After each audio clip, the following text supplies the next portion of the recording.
Okay, just going to do a follow-up on the watch saga, the replacement of the survival watch that I had. I had a Garmin Instinct 2 Solar Tactical, and it died. Coincidentally, it died at the same time that Garmin had the big GPS crash worldwide. Didn't affect just Garmin, but anyway. And couldn't find an answer to the solution, so I ended up opening up the watch, and inside I found that the battery terminal was actually corroded, which thankfully there was more than just a crash problem, because if it was just a crash, it meant I kind of damaged the watch getting it open to find out what was wrong. And if it had just been a crash and a software problem, well, that would have been sad. But no, there was other damage inside the watch. So just looking for my dog. I recently did a blog of my search for a new watch, and you can read that on Essential Gear Depot. And I sort of narrowed it down to initially Citizen, because I wanted the Eco Drive. I didn't want to have to worry about charging anymore.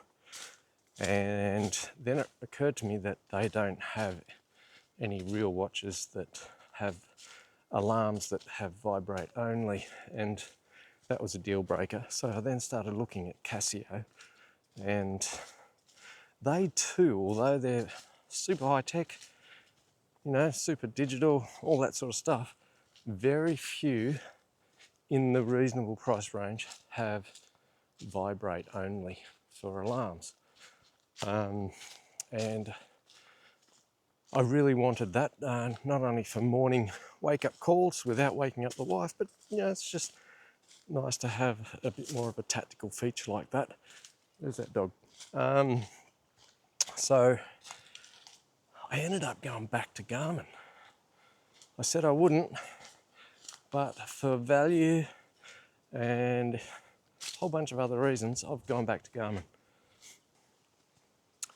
But I have. And it's not the perfect solution. In my blog on Essential Gear Depot, I kind of had a criteria, and very few watches in under the $1,000 mark, Australian, could cover off on all those features. So I have gone back to Garmin. I've actually gone back to Garmin Instinct Solar, but the new one's out. It's the 3. And at the time of researching the Citizens and the Casios, I didn't know there was a 3. I just stumbled across it. And look, quite honestly, I'm pretty impressed with it, particularly the Solar and the Torch. So the new Solar, and in particular the 50mm version, I had the 45, but the 50mm version now is so much more efficient on solar that they claim that if you get, you know, 3 hours of sun a day, you'll never have to actually plug the thing in to charge it up, which is pretty cool and is what I wanted. I wanted a watch that I didn't have to faff about with putting it on a USB charger. And the Garmin, as far as battery life, is insane. From first-hand experience with the Instinct 2, I was getting easily 28 days before I had to charge it up. So now I'm not a big GPS user, so that's a caveat on that. But it was great on battery. And now with the new solar version, they literally say if you get a little bit of outdoor use, such as we are today, you won't need to charge it up, or very rarely, put it that way. There's that dog. Yep. Okay. So that was a big plus. It's obviously tough. It's a tough watch. And I said I didn't really need the wireless connectivity, but already, now that I've got it back on my wrist, I am enjoying getting my notifications, you know, that someone's gone, you know, to the Eufy cameras, or I've got a message, and my line of work and my hobbies means that I'm often got dirty hands or things in my hands that I can't just quickly pull out my phone and have a look to see what the message was, whether it's an email or a text or whatever. So just being able to roll the wrist, see the message and go, yeah, I can deal with that later, or that's urgent, I'll deal with it now, is actually pretty handy. So I am enjoying the connectivity. And look, you can go a bit stealthy. You can put it into sleep mode so you don't get any messages. You can turn the whole bloody watch off if necessary, and you can turn notifications off, all those sorts of things. So look, it's not as stealth mode capable as the tactical version of the Instinct, but it's, you know, it's pretty good. It's pretty good. Okay. I'll just have a little seat here because it's a good spot, and let the doggy have a wander. So referring back to the notes, there's my little dog. He's just going to have a little cool off. How you going, Raj? Good? He's not real keen on the water. This is about as good as it gets. All right, low light visibility was another thing. I didn't want a Casio that lit up the room every time I turned on the backlight. And with the Garmin's, you can dial the backlight down quite a lot, down to 5%, which is awesome. So whilst it's not night vision goggle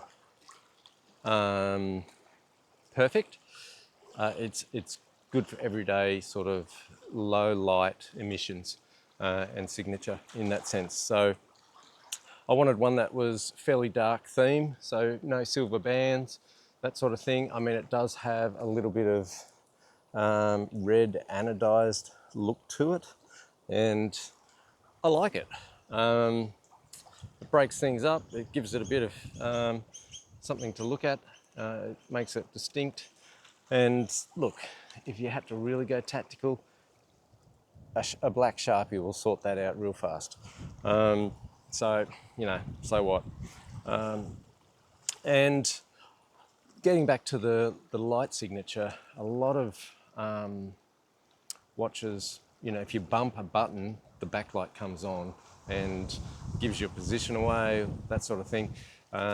This one, you can lock the keys out, so you can't accidentally trigger one of the buttons, and there's 5 buttons. So that's a good thing too. I also said I didn't want 5 buttons. I was happy to have something that just had 3 buttons, less things to catch on, less things to bump on, less program things to remember. So I've gone back to 5 buttons. And it's partly because the connectivity, all the activity type stuff that you can do with it, the barometer, all that sort of stuff. So, you know, it's kind of necessary in a way. But that said, whilst this is almost identical to the previous model that I had, same button, same layout, the menus, they just seem a little bit more, seem a little easier. I don't know whether it's because it's a bigger screen and you can sort of intuit what is actually happening. It's a bit windy here, so we might just keep walking.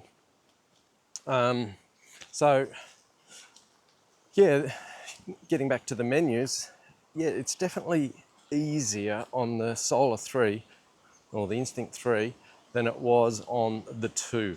I just think it's a better screen, and maybe that's what makes it better. I'm not real sure. And as far as watches go, anything with this sort of capability is going to have more than 3 buttons. So is it a biggie? No. Okay. All right, getting on to size. My previous Instinct Solar was the 2, and it was a 45mm bezel. And I know my wife wasn't real keen on it when it was, you know, when we're lying in bed and she goes, oh, that bloody watch. Okay, well, she's not going to be real keen on this one because this is the 50mm version. And The only reason I've gone for the 50, because I have a fairly small wrist. It's a 182 millimeter wrist. It's a fairly flat wrist. Oh, it's windy out this side. I think we're going to turn around here, Raj. That's a southerly blowing. So out to my right is the east. Getting back to the watch. Okay, so I've got the 50 millimeter version, and the sole reason is the stats showed that the solar capture capability and the extended battery life that you got from that slightly bigger screen was quite impressive. It was about 12 days extra run time under equal conditions than the 45 millimeter one. So I thought, yep, that's what I want. I want more opportunity to have less USB charging. So that's why I've gone with the 50, despite it being bigger, chunkier, less practical when it comes to sleeves and those sorts of things, because that was something else I was reluctant to go with on, say, the Casios. They tend to be a very chunky watch, the G-Shocks. And, you know, if you're wearing a sleeve, especially if it's got a button cuff or something like that, there's no chance you can quickly look at the time without having the button cuff undone and rolling up your sleeve. I think this one will be okay. I haven't really used much in the way of button cuffs at the moment. I've only had it 2 days. So we'll see. So it's not as chunky as the G-Shock. The things I really love about it, I knew I'd love about it, is one, the vibrate alarm. So that is an absolute must for me. And it's a good alarm. It's some vibrations, you can actually hear them. They're so rattly in the watch that you may as well have the buzzer going. But this is a really subtle, bit like the Apple iWatch, where it, you know, anyone else in the close proximity is not going to know that it's vibrating on your wrist. So that was really good. So yes, vibrator, alarm, absolute must. And would you believe the torch? Yes, the Garmin Instinct 3 has a built-in torch, and it's really good. It's really bright, but at the same time, you can dial it down 4 steps. So 100%, 75, 50, 25%. And to tell you the truth, I haven't even used it on 100% yet. And it's also got a red LED, and that's what I've got mine set to. So, and it's bright. Often with a red LED, such as in head torches and things like that, you'll find that the red's just not enough. It's not bright enough. But this is actually quite a bright red LED, which is really, really cool, and is ample for looking under the house or in the bedroom, you know, without waking everyone up. I can walk around the house, I can look under, you know, go into dark spots, and it's fine, it's good. All right, so the vibration, the torch, and obviously the expectation of the power and longevity of runtime without having to charge it up is a really, really good thing. And yes, I do like the connectivity of it. You know, hate to admit it, but yes, I do. Getting back to the vibration though, and Casio. Now, there's only about 3 watches in the Casio range under the $1,000 mark that have a vibration feature, and they are actually at the bottom end of the Casio range, and they look ordinary. They look typical Casio, you know. You've got the line of the time, the 3 dials at the top. If you know Casio, you know what I'm talking about. So yes, very ordinary in style, and they don't do a great deal other than the vibrate feature. I'll leave a link below. There's a video done by a woman demonstrating side-by-side 3, I think she's talking about 4, she doesn't have the 4th one, of the video that talks about the Casio Vibration watches. Still got my dog, yep. Alrighty, so yeah, those are the 3 things that I really like about the Garmin Instinct Solar 3. The things I'm still concerned about are so software driven, unlike say a Citizen Eco Drive, which is really basic. You know, you're lucky to get the day on it. You can get the date, but not the day, maybe. But that's about as high tech as they go. But yeah, it is very software driven, and case in point is 2 weeks ago, globally, a lot of Garmin watches and other brands, Polar and a few others, were bricked or crashed because of a GPS update issue, which was later resolved, but you know, that's how it is. So yeah, the crashing of software is still a concern. I would have liked a slightly nicer looking watch, a bit more classy. You know, I was sort of hoping to have something a bit like a Citizen, you know, analogy style, but can't have everything. And look, Citizen make a great watch, and they make nice looking watches with Eco Drive quite cheaply. So I can still see the day when I'll actually go and buy an Eco Drive watch for going out and that sort of thing. So yeah, the Citizen's still on the cards for a classier, practical sort of watch. So yeah, we'll see how that goes. I should mention, as an honourable mention, the Suunto brand. I did have a Suunto many, many years ago. I can't even remember the model, but it, yeah, the Core Alpha, Core Stealth Alpha, it's about $400 in Australia. It's quite tactical. Actually, it's very tactical. It doesn't have any connectivity, so no wireless signature. It's got a tactical red backlight, which is pretty cool. It's got some glow in the dark bits, I think, from memory. So it's night vision ready. What else? And it does have vibration. So it's a good one to look at. My only concern was the battery life, 1 year, but it is a CR2025 battery, so you can replace it yourself.